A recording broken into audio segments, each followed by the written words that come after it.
welcome to Home with Sarah Jane. Today I wanted to share what I'm going to be putting on our homeschool winter cart. I have to call it a homeschool winter cart now because this is usually a Christmas cart, but I didn't have time to film it when it was a Christmas cart. So almost all of our Christmas supplies and crafts and little doodads are, you know, already completed since it is the end. It's almost Christmas. It's what, a week before Christmas? Something like that. So now it's just the winter cart. But anyway, if you're new here, hello, my name is Sarah and I'm a homeschooling mom to two girls ages 10 and 13. And if you're a returning subscriber, thank you so much for stopping by once again. So now this is, if you've seen my, I don't know what I called it. It was like a homeschool summer cart or science cart or something like that. I can't remember what I labeled it as, but I do like to create like a science cart or a summer cart for over the summertime, just so that the kids have like crafts, activities, supplies, something that they can do that's not, you know, watching TV or things like that, which is totally fine sometimes, but I don't want them to do that all the time. Now for winter, I do something very similar, but like I was saying, I usually do it like a Christmas themed cart where they make like ornaments and, you know, they have things like that on that cart. And then I put on other activities and crafts and stuff like that for them that they can do over the winter time, because I mean, it's cold, it's rainy, it's wet, you know, the kids aren't going to be going outside all that much. So I just want to make sure that they're not using up, I don't know how to explain it, that they're not just sitting in front of the TV or playing video games, which I'm not against TV watching or video games. I just like to make sure that that's not all they're doing. So let's get into it. I'm going to show you what I'm going to be putting on this cart, and then I'll show you at the very end what the cart will look like. Let me just, you know, tell you that this cart is not, you know, a beautiful, like Instagram, Pinterest worthy cart. It's literally I use this cart. So it's not going to look beautiful, but it is going to be useful. And it is something that is easy for my kids to access without having to get me every 5 seconds. You know, can we use this? Can we use that? Can I do this? I like to have everything ready for them so that whatever they feel like doing, they can, and they don't need to get me for it. Another reason why I like to have this cart put together is because there's a lot of times I'm feeling under the weather. I do have some health, I call them health hiccups, because they're nothing super major. They're not like life-threatening or anything like that, but they do keep it to where there's some days I can't get around as easy as I normally do. And the colder months usually make me feel a little bit worse. So anyway, I'm rambling. Let's get into the stuff I'm putting on this winter cart. So, oh, before I forget, the first thing I wanted to show you is that my kids will still have access to this little organizer. So in this organizer is just a whole bunch of different craft supplies. So my kids, I always refill this during the winter time, you know, just to make sure that, you know, everything's nice and full. But this is just stuff like, I don't know if you'll be able to see, like gems. There's pipe cleaner in here, googly eyes, balloons, pom-poms, glue sticks, clothespins, foam stickers, things like that. So they still have access to this craft bin. They will also still have access to any, you know, Lego and board games. We love games in this house, so they'll still have that. But this is just stuff that's like extra. And a lot of this is stuff that I had left over from other crafts and activities or unit studies. So instead of going out and buying a whole bunch of things, I just went through I keep bins. I went through my bins and I pulled out a whole bunch of stuff that could go on this cart. And it's because my kids haven't had access to it really that much lately. It's almost like it's fresh and new. So I didn't go out and, you know, buy any of this to put it on this cart. This is stuff that we already had. Now, the first thing that's going to be going on this cart is our leftover Christmas supplies. Like I said, we still have about a week before Christmas. So they still have a couple of like ornament making kits. I have some more ornaments, like little wooden ornaments in this little pouch as well. So they still have access to these on this cart. And then also, they have not done their gingerbread house making yet. So normally this is one of the first things that we do, but for some reason this year, we just haven't gotten to it yet. So I did put this on the cart. We will have it done before Christmas. I don't know when, but I can't remember who picked what. I think my oldest picked out the choo-choo train and my youngest picked out the little like mini houses. But yeah, so these will go on this cart as well. It's just something, like I said, that they can grab and do on their own. And then I always like to go through my stuff and see what extra Kiwi boxes, Mel Science kits, anything like that that I have left over, or not left over, but that was like we didn't get to yet. I like to pull those out and put them where they can see them. So this will go right next to the cart, but my daughter has an extra Mel Chemistry, what is this? Subscription box. I couldn't think of the word. So she has an extra Mel Chemistry subscription box. And then she also has this leftover, I keep on saying leftover, but it was just, she didn't get to it yet. She has a Tinker crate as well, my oldest daughter. So this is the Phantom projector. She didn't get to this one yet, so I'll be pulling this out. And then for my youngest daughter, she has 2 different Kiwi subscriptions, and one of her boxes is the Ice Lab. I thought this one would be super fun to do on our winter cart because, you know, ice, winter, cold, it makes sense. So, hi baby. Can I use it? You can't do the box yet, hang on. Okay. I love you. Okay, what am I doing? Okay, oh, and then she also, my youngest has the Atlas crate, and this one's England. Again, this is just something that we didn't do yet, and I love to have these available to them just because these are things that they can do on their own. Now, let's kind of stick to the school-related stuff first, I guess. I think that would be easier. So on this cart, I always keep pocket microscopes. I mean, it doesn't matter what time of year. There's always pocket microscopes on my cart. So I just have 2 of these. These are for your pocket. They're just small little microscopes that you can either take outside. We like to take these on walks and stuff like that, but I mean, they just always stay on my cart. So there's that. And another thing that always stays on my cart is our big microscope.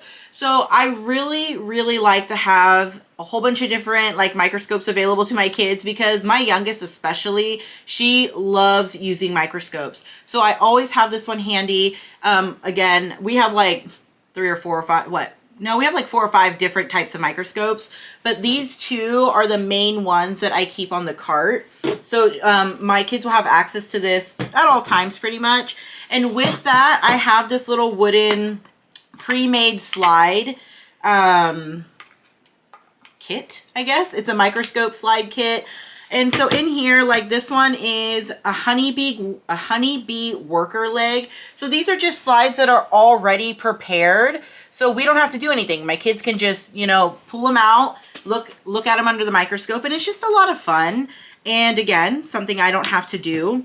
But if my kids get tired of looking at these, I do have a couple of different varieties of these, but if they don't want to use anything that's pre-made, I do always keep just regular microscope slides available to them so that if they find something outside, if they find something, you know, a dust bunny in the house, which there's a lot of them in this house, they can look at it underneath the microscope. So I do like to keep these like, I don't know, is it plain? Like how, not pre-made? But microscope slides for them. Okay, so I use these on and off, but I think that they're a lot of fun. These are just like little magnetic learning activities or activity kits. This one is just wordplay. You can make silly sentences. You can, I mean, I use these also to like practice parts of speech and stuff like that with my youngest daughter. So I like to have these available as well. And sometimes they'll just play with them on their own. So, you know, if they see it, they'll grab it. And then I also have one for the human skeleton. I can't say skeleton. Skeleton. So this one's a lot of fun as well. I like this one because I feel like we haven't done the human body in a couple of years. And I do plan on doing it this year, but this is just good for like right before we get into that unit study. And then also I have this guy that goes on my cart as well. So, you know, he's that, I don't know, you take him apart. It's like a human body puzzle thing. I forgot what they're called, but I can't, is it the 3D? No, 4D. One of them, I think it's 40, but it has like the little organs and all the bones and stuff, and you could piece them back together. So I keep this on the cart as well. And then because, like I was saying, I felt like we haven't really focused on the human body too much over the last couple of years. Like we did some of like the Know Yourself books and stuff, but they were on the younger side. So I feel like something like this and even this book is better for my older daughter as well. But this is the Usborne First Encyclopedia of the Human Body. I like to keep certain science books down every now and again. I know when I did, what was it? When I did our summer cart, I think I did like ocean animals or something like that. I can't even remember, but I'll take out like, it's almost like a little theme of our cart. So this time I pulled out a few things about the human body. And then for my youngest daughter as well, she really enjoys learning sign language. And honestly, I forgot we had these. These are sign language flashcards. And I just thought that she would have a really good time practicing her sign language using these flashcards. So, I mean, this is almost going to feel like brand new. I completely forgot that we had these, and I was just going through my bin, and I was like, you know what? These are going on the cart. So, another thing that I like to do is I like to put a few books that are just maybe something we haven't pulled down in a while. This is the Everything Kids Cookbook. I feel like this would be a really good one for my youngest daughter if she wanted to go through here, read about some kitchen safety, things that she needs to know about in the kitchen, and just some easy recipes. I thought that this would be a good book for her. Now, my oldest daughter, she does cook a lot. She enjoys cooking. She enjoys baking. So, I mean, she kind of just does that already. Where my youngest daughter, she's still learning how to use the stove and things like that. So, this one I thought would be a good one to add. Okay, now this is a poster, like a little wall poster, but it's the kind that you could peel back off. So this is a map of the United States. Let's see. And I thought that this would be really fun. And all they do is they go through and they put the states, you know, onto the map. So I just thought that this would be a lot of fun for a rainy day as well. And I did buy two. I don't know if I'm going to do it like per kid or if I want to do it more along the lines of like we did it one time and now we could do it again like a few weeks later. I don't know, but I bought two.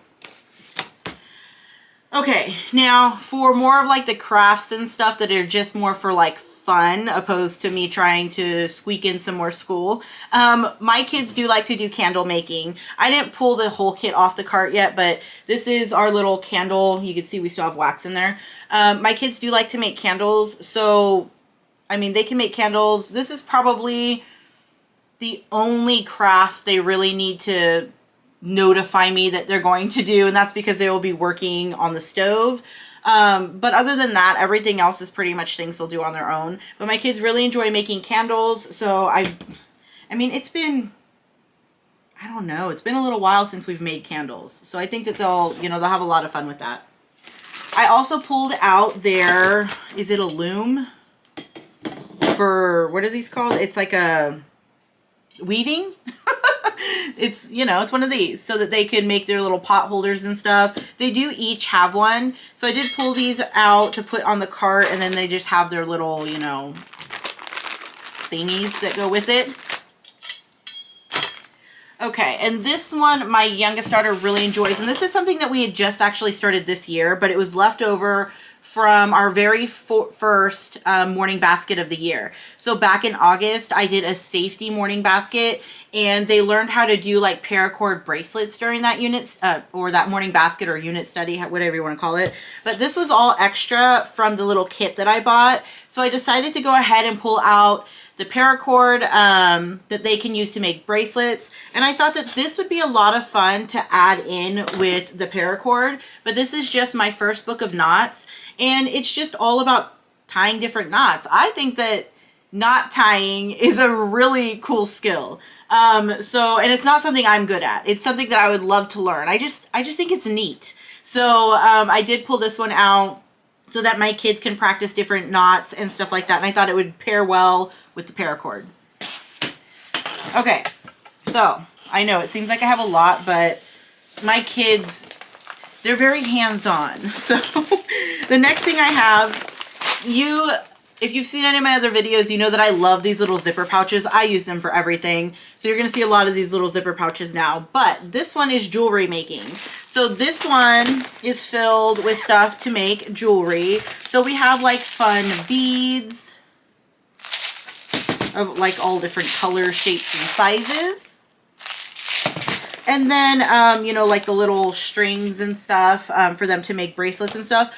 But our Uncle Joe actually sent us a whole bunch of like jewelry making stuff as well. So my kids are getting a kick out of all of this. They are loving it because it just, what he sent isn't just like these like little beads, because these beads I get at the dollar store, which there's nothing wrong with that. It's super fun. But he sent them like these very beautiful types of beads. So my kids are just really having a good time making different jewelry with the stuff that Uncle Joe sent us. So yeah, but I mean, you can even see like these are like little gold sand dollars. I mean, so it's just a lot of fun. He sent them a lot of fun little jewelry making supplies. So I decided I'm going to keep this out all winter and keep it on the cart. There we go. Okay, what's next? Oh, soap making. My kids love to make soap. So I have in here like dyes and scents for them to, you know, color their soap and scent their soap. And then I have all of these like little, I'll only pull out a couple. They're like little molds. So this one, I don't know if you could, why'd I pull a clear one? Like, why wouldn't I pull one that you can see better? So this one, it's just like little flower patterns. But my kids really enjoy, oh, and it smells good. My kids really enjoy making soap. So again, they make their soap using the microwave. So it's not like super hard. They just melt the soap down and then, you know, put it in the molds and color it and scent it. And then they have little soap. Like last year, they actually made soap and gave it out as gifts for like Christmas. And I just thought that it was super cute. So I pulled the soap back out. Okay, what else do I have? Oh, this one's kind of more for my youngest daughter. My oldest daughter's not big on a lot of slime. Like, she'll play with slime every now and again, but my youngest daughter, she would make slime every second of every day if she could. So in here, I just have some of our leftover slime supplies. So we have a whole bunch of different slime activator, and then we even have like these little, I don't know, they're like texture to add into the slime. And then we have a couple of different like glitter glue options to make the slime as well. And again, this is something that my kids can do on their own, and they'll have a really good time doing that. Okay, so now this one, I mean, if your kids are younger, they might need you, but my kids are allowed to tie-dye on their own whenever they want. The rule in my house is that if you're gonna do a craft or an art supply, you need to clean it up. So I don't care what you do. I don't care what craft or supply that you choose to use or to do, as long as you're the one that's cleaning up after yourself. So my kids are allowed to tie-dye whenever they want. I know if you have younger kids, that may not be the best option, but I just have a whole bunch of tie-dye supplies in here. And gloves, rubber bands. What else do I have? Oh, I have like some like plastic that they could put down so that they don't like stain countertops and stuff. And then I always keep a couple of just white socks that they could tie-dye, a couple of t-shirts, and this one is actually like a is it called a bucket hat? Is that a bucket? Yeah, a bucket hat. So there's just a few things, and this is all stuff, again, I didn't go out and buy it. This was left over from when we did this craft originally. So instead of it going to waste, I just like to pull it out during the summer or during the winter when we can't get outside as much. So the next thing, this one I remember doing when I was younger, and I used to love doing, what are these called? Fuse beads. I used to love fuse beads. So my kids have a whole bunch of these like little fuse beads. These ones are their glow-in-the-dark ones. And then they have the little trays for you to make your, what are they called? To make your little designs. And then they do have one of these big, like rainbow colored sets in here as well. So these are a lot of fun. Again, I enjoyed these when I was younger. So seeing my kids do that or do these, it's just like, it's a lot of fun. And usually, because I know it can be hard when your kids like to craft and you have like 400 million little craft pieces everywhere. So a lot of the time we give them as gifts, or we turn things into magnets or something like that so that they're useful as well. I know my kids like to make keychains with them. So it's not just something that's piling up, it's something that we will use. So it'll, like I said, we'll put them on, we'll make them into magnets or something like that. So we're not just, you know, cluttering our house with little craft supplies. I'm almost done. Almost done. Okay. So on top of that, my kids love diamond art. I just pulled out one of their little sheets. These are diamond art stickers. These are the Harry Potter ones that they have. So my kids also do a lot of diamond art. So this is something that I always have available to them. Sorry, my dog is right here. So this is something that I always have available to them. Again, I will buy them in like stickers or keychains or something useful. Also, if you do like, or if your kids do like diamond art, what I do with my oldest daughter is she will be able to do like the bigger diamond arts, but she'll keep them in like a bin under her bed once they're completed, and we'll just buy her a frame. And every now and again, she will switch out the diamond art picture in her room to a different one that she's made. And that way they're being stored out of sight, but she still gets to enjoy them whenever she wants. So that's another little, I guess, tip or trick to that. Okay, now my kids do just like to paint and things like that. So I just picked up a couple. I picked these up a long time ago. I've probably had these for like a year. Yeah, maybe two. So I pulled out some old canvases that I had picked up a while ago. I just have different sizes here, but my kids can grab these at any time and they can paint whatever they want, do any kind of craft that they want with these. Honestly, I just found them maybe 2 weeks ago. So yeah, I just decided, hey, that would be fun to add to the cart. My kids also really enjoy stickers, and they'll do like sticker collages and sticker art, and they'll just, you know, decorate anything they can with stickers. So all of their extra little stickers and stuff like that, I keep in one of these pouches, and then they can pull out stickers whenever they want and do, like I said, like a sticker collage or, you know, whatever. So, I mean, as long as they don't end up on like walls or railing in my house, I don't care. But yeah, so stickers is a lot of fun for them as well. So these are fun as well. These are Melissa and Doug Mosaic sticker pads. I bought these a while ago and we were going to use them for a certain a certain unit study, and then we just didn't have time for it. So I pulled these out again, and these are a lot of fun, but these are like the paint by stickers where they use the stickers to create the picture. And this one is the ocean one. And yeah, so this is a whole bunch of different like pictures too. So that's more useful, huh? Focus. I feel like my lighting's really weird today. It's really gloomy outside. And then I also bought the safari one. But these are just a lot of fun. And then the last thing that's going to be on the cart, I bought these a while ago and we did use them, I think, when they first came out. And these are the Good and the Beautiful drawing books. Now, I do have all of the levels. So this is level 1, level 2, level 3, 4, and I think 5. Yeah. So I have levels 1 through 5 here, and this is just vintage drawing practice. So I pulled these down because, like I said, we hadn't used these in a few years, and I think my kids would really enjoy them. So this is the last thing that I'm adding to the cart. So that is everything that I'm going to be adding to our homeschool winter cart. If you have any questions, please leave it in the comment section. I will go ahead and show you what the cart looks like in just a moment. Thank you so much for stopping by. Oh, and if you have any recommendations of what I should be adding onto this cart, maybe something your kids really enjoy or even something you really enjoy, please let me know in the comment section because I would love to add that to our cart. Thank you so much for stopping by. Okay, that sounded like something broke. Anyway, thank you so much for stopping by. You have a great day. Bye. What was that?